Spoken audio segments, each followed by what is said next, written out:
While I was standing at the Thanksgiving table, my aunt looked at my fiancé and said, "Wow, you're marrying her." Everyone laughed. That was the moment I finally exposed everything she'd done to me since childhood. And what happened next left my entire family frozen. I grew up believing I wasn't pretty enough. Not pretty enough to be loved. Not pretty enough to be chosen. Not pretty enough to be seen. And the person who made sure I believed that was my aunt. She's been telling me I'm ugly since I was 7 years old. It started with small comments. Things like, "Oh sweetie, maybe you should wear your hair down to hide your ears." Or, "You got your dad's nose. Poor thing." She'd say it with a smile, like she was helping me. But I was a kid. I didn't know any better. I just believed her. My family never stopped her. They'd laugh it off. They'd say she's just joking. Don't be so sensitive. But jokes aren't supposed to hurt. And her words hurt me every single day. My cousins were the pretty ones. The ones who got compliments. The ones who got attention. And I was just the girl in the background who everyone felt sorry for. At least, that's what I thought. I spent my whole childhood and teenage years thinking I was unlovable, that no one would ever look at me the way they looked at other girls. My aunt made sure of that, and my family let her. I remember this one time in 5th grade. We had a family event at my school. All the parents and relatives came. My aunt showed up with my cousin, who was in the same grade as me. We were taking pictures outside with the other kids. I was standing next to my cousin, smiling, trying to look normal. My aunt pulled me aside and whispered, "Don't stand next to her in the photos. She'll make you look worse." I didn't understand what she meant at first, but then it hit me. She thought I was ugly, and she didn't want me ruining the picture. Another time, I was 13. I had a crush on a boy in my class. I was so excited because he'd smiled at me a few times. I thought maybe he liked me too. I told my aunt about it because I thought she'd be happy for me. Instead, she laughed. She said, "He'll never like you. Pretty girls get chosen." I asked her what she meant. She said, "You're sweet, but boys don't go for girls like you. They go for girls who look like your cousin." I cried myself to sleep that night. When I was 16, my aunt started controlling what I wore. Anytime we had a family gathering, she'd look at my outfit and tell me to change. She'd say things like, "Dark colors only. Bright ones highlight your flaws." Or, "Maybe skip the makeup. It's not really working for you." I stopped trying to look nice. I stopped caring. What was the point? No matter what I did,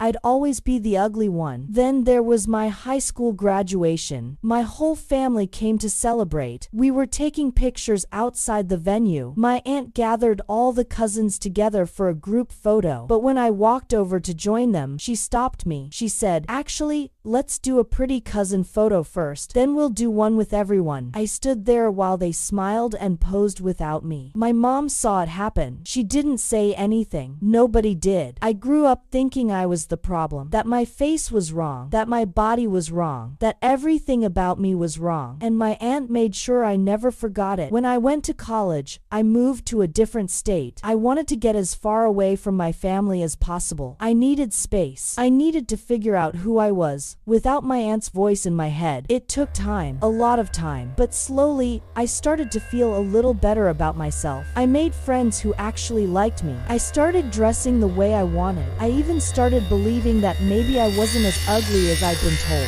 Then I met him, my fiancé. His name is Daniel. We met in a coffee shop near campus. He sat next to me and we started talking. He was kind, he was funny, and he made me feel like I mattered. We started dating a few months later, and for the first time in my life, I felt beautiful. Not because of how I looked, but because of how he looked at me. Like I was the only person in the room. Daniel would tell me I was gorgeous. He'd compliment my smile, my eyes, my laugh. At first, I didn't believe him. I thought he was just being nice. But he kept saying it over and over, and eventually, I started to believe it. He helped me heal parts of myself I didn't even know were broken. But there was one thing I avoided. I never introduced him to my family. I made up excuses every time he asked. I told him they lived too far away, that we were all too busy, that it wasn't a good time. The truth was, I was terrified. I was terrified my aunt would say something cruel, that she'd make him him see me the way she always did, that he'd realize he made a mistake, so I kept him away from them for 2 years. But then Daniel proposed, and he said he wanted to meet my family before the wedding. He insisted. He said it was important to him. I tried to talk him out of it, but he wouldn't budge. So I finally agreed. I told my mom we'd come to Thanksgiving. I regretted it immediately. Thanksgiving Day came. I felt sick the entire drive to my parents' house. Daniel kept asking if I was okay. I lied and said I was fine, but I wasn't. I knew what was coming. I knew my aunt would say something. I just didn't know how bad it would be. When we got there, the house was packed. Aunts, uncles, cousins, everyone. The dining table was covered with food. Turkey, stuffing, mashed potatoes, pies. It smelled amazing, but I couldn't eat. I was too anxious. Daniel held my hand the whole time. He could tell I was nervous. My aunt was already there. She was sitting at the head of the table like she owned the place. She always did that. She acted like she was in charge of everything. When she saw me walk in with Daniel, her eyes went wide. She stared at him. Then she stared at me. Then back at him. I could see the confusion on her face. Like she couldn't understand why someone like him would be with someone like me. My cousins were whispering. I could hear them. They were talking about Daniel, about how good-looking he was, about how surprising it was that I was with him. It made my stomach turn. My mom greeted us, but she seemed uncomfortable. My dad shook Daniel's hand, but didn't say much. The whole room felt tense. We sat down at the table. Daniel sat next to me. My aunt was directly across from us. She kept staring. She didn't even try to hide it. She was looking Daniel up and down like she was inspecting him. Then she'd look at me with this expression I couldn't read. It was a mix of shock and disbelief. I squeezed Daniel's hand under the table. He squeezed back. Dinner started. Everyone was talking and laughing, passing food around, telling stories. I stayed quiet. I was just trying to get through the night. But then my aunt spoke. She looked directly at Daniel and said, "So, how did you two meet?" Daniel smiled and started telling the story, but she cut him off. She said, "No, really, how did this happen?" She pointed at me. She said, "Why her? You could do so much better." The table went silent, completely silent. My cousins stopped talking. My parents stopped eating. Everyone was staring. I felt my face go hot. I wanted to disappear. I wanted to run out of the room, but I couldn't move. Daniel's hand tightened around mine. My aunt kept going. She said, "I'm just being honest. She was always the ugly one in the family. I mean, look at her." Then she looked at my cousins and said, "You could have had one of them. They're actually pretty." Some of my cousins laughed. Not all of them, but enough. My mom looked down at her plate. My dad said nothing. Nobody defended me. Nobody told her to stop. I felt tears starting to form, but I refused to cry. I refused to give her that satisfaction. I just sat there, frozen, while my aunt tore me apart in front of the man I was going to marry. Then Daniel stood up. He let go of my hand and stood up. Everyone looked at him. He was calm. He wasn't yelling. He wasn't angry. He was just calm. And that made it even more powerful. He said, "I'm going to say this once. She is the most beautiful woman I have ever met, inside and out. And the fact that you've spent years trying to convince her otherwise says everything about you and nothing about her. You're cruel. You're insecure. And you've been bullying her since she was a child." My aunt's face turned red. She tried to interrupt, but Daniel kept talking. He said, "Beauty isn't about being perfect. It's about being kind. It's about being real. And she has more beauty in her heart than you'll ever have." He looked around the table. He said, "And the fact that none of you stopped this woman from destroying her confidence for years is something you all should be ashamed of." The room was dead silent. My cousins weren't laughing anymore. My mom was crying. My dad looked guilty. My aunt was speechless. I'd never seen her speechless before. Daniel sat back down and put his arm around me. He whispered, "You okay?" I nodded. I couldn't speak. I was too overwhelmed. Then something inside me snapped. For the first time in my life,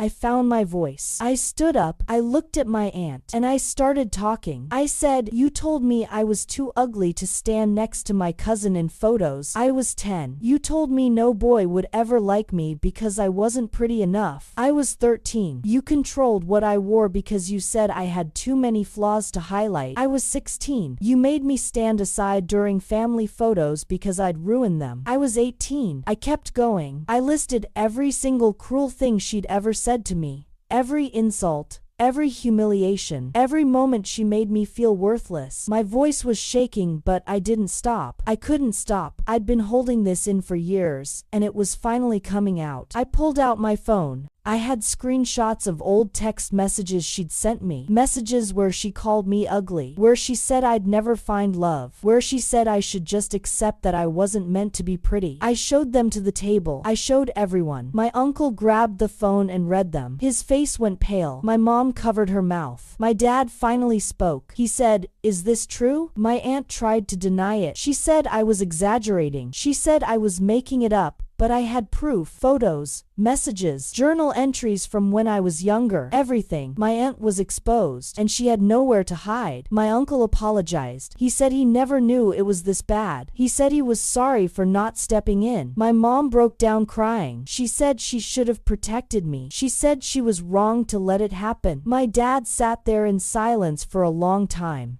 Then he looked at my aunt and told her to leave. He said, "You're not welcome here anymore." My aunt tried to argue. She said she was just being honest. She said I was being too sensitive. But nobody was listening to her anymore. My cousins, the ones who used to laugh, looked uncomfortable. One of them even apologized to me. She said she didn't realize how bad it was. She said she was sorry for not standing up for me. My aunt left. She grabbed her coat and walked out. Nobody stopped her. Nobody followed her. For weeks after that, my family stopped talking to her. She tried calling my mom. She tried texting my dad, but they ignored her. She'd spent years tearing me down, and now she was finally facing the consequences. After Thanksgiving, something changed in me. I realized something important. I wasn't ugly. I never was. My aunt's words weren't true. They were just her way of making herself feel powerful, and I'd believed her for so long because I didn't know any better. But now I did. Daniel told me something that night. He said, "You were never the problem." She was, and he was right. I started going to therapy. I worked through all the pain and insecurity my aunt had caused. I started looking at myself differently. I stopped seeing flaws. I started seeing a person who'd survived years of emotional abuse and came out stronger. I even posted a photo of myself online for the first time. A full face photo. No filters, no hiding, just me. And the response was overwhelming. People told me I was beautiful. They told me I was brave. They told me I inspired them. I cried reading the comments. Good tears this time. I started wearing the clothes I wanted. Bright colors, bold patterns, things my aunt would have told me not to wear. And I felt amazing. I felt free. I felt like myself for the first time in my life. Thanksgiving came around again the next year. My aunt wasn't invited. My mom made that very clear. When Daniel and I arrived, I was wearing a bright red dress, the kind of dress I never would have worn before. My hair was down. My makeup was done. I felt confident. I felt beautiful. My family greeted us at the door. My mom hugged me tight. She told me I looked stunning. My dad smiled and said he was proud of me. My cousins complimented my dress, and for the first time, I believed them. I actually believed them. We sat down for dinner. The table was full of laughter and love. No tension, no cruel comments, just family. Daniel squeezed my hand and smiled at me. I smiled back. I was finally free from my aunt's voice. I was finally able to see myself the way Daniel always saw me, the way I deserved to be seen. My aunt called me ugly my whole life, but the truth is, I was only ugly in her eyes, and her eyes were never worth trusting. If you've ever been made to feel less than, drop a comment.